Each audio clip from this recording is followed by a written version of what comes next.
Hello, Eater fans. Welcome to our schedule release special. I'm Michael O'Sullivan. He's head coach Scott Juniper as we preview the 2013 women's soccer season.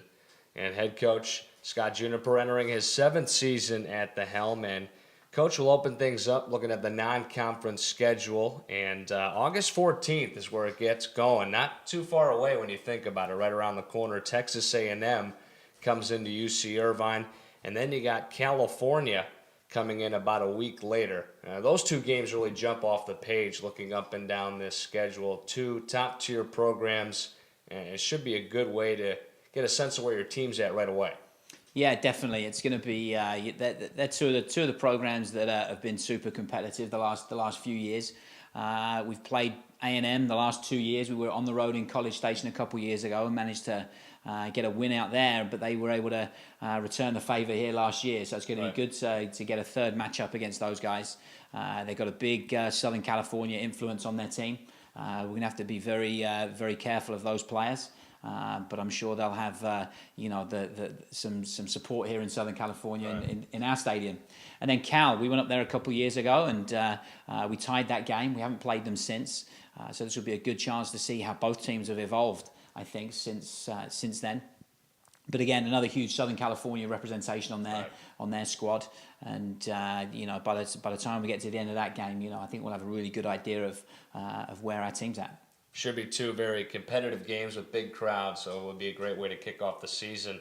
And three other Pac-12 teams in your non-conference schedule: Oregon State, Oregon, Washington State here at home.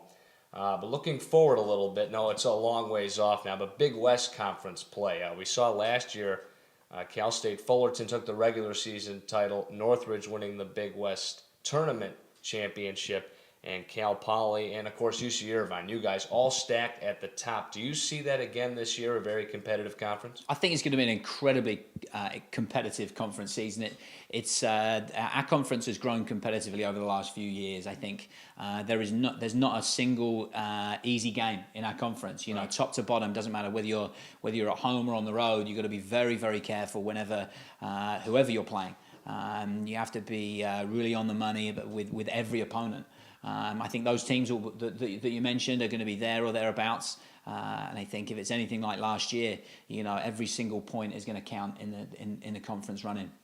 And looking at your team, you lose 6 seniors who you've talked about at length. Their success here at UC Irvine and kind of the legacy they leave behind: 2 NCAA tournament appearances, their success against some Pac-12 opponents.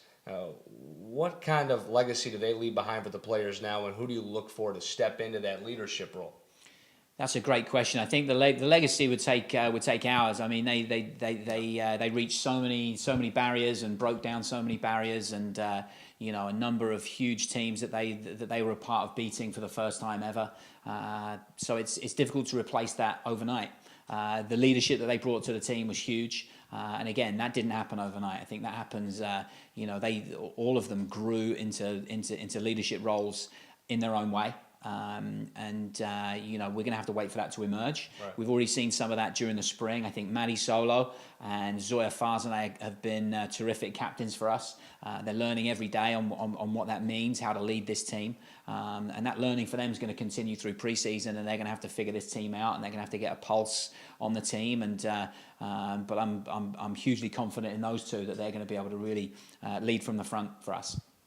Now, talking about some key returning players, some you just mentioned, but Natalia Ledesma, big goal scorer for you last year, but you're thinking of kind of using her as a utility player, maybe move her around a little bit on the pitch, and then you've talked about you're excited about Laura McGrail and Jazz Nickelberry up front in terms of goal scoring. Yeah, I think Natalia, she's scored a lot of important goals for us. I think she's her ability to create opportunities for others is maybe her number one strength. Ahead of the actual goal scoring. And this spring we've really experimented with Natalia in a lot of different positions. She's played everything from outside back, outside mid, up top, to playing her high and wide. But and she can also play just behind the forwards. But she's going to be a key player wherever she plays.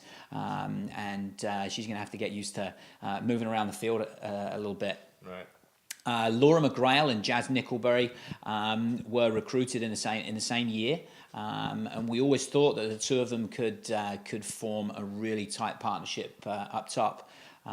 We've got a number of other forwards that can rotate in there as well, but we're particularly excited to have Jazz Nickelberry back from a long-term injury. Right. She's going to be 18 months into her recovery by the time the season starts, and that's about the point that you expect a player to be really hitting the ground running now and really find her stride, which she hasn't found yet. So right. She's playing well, but there's a lot more to come from her. And I think the player that's going to be supporting them and playing very close to them, if not in that front line, might be Cami Privet. She's been an outstanding player for us since she was a freshman. She's growing every day as an athlete, as a young woman. Her maturity is really coming through now, and I expect her to really kick on this year and be a significant part of knitting that whole group together. And you talk about the goalkeepers, Carrie Tobin and Jen Radazzo. We were talking a little bit about this before we sat down, but there's a competition there. Who's going to get the start and goal, right? Yeah, absolutely. They're two very, very talented goalkeepers, and they're very different goalkeepers as well. They have different talents and different areas that they're strong in. But they'll come in pre-season, and hopefully they come in ready to compete, because I think they will make each other better. And it's kind of exciting to see who's gonna force their way into that starting spot. Right.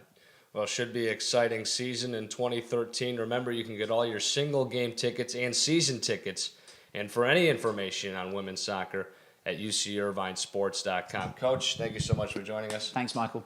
And we'll see you next time, Meter fans. Thank you.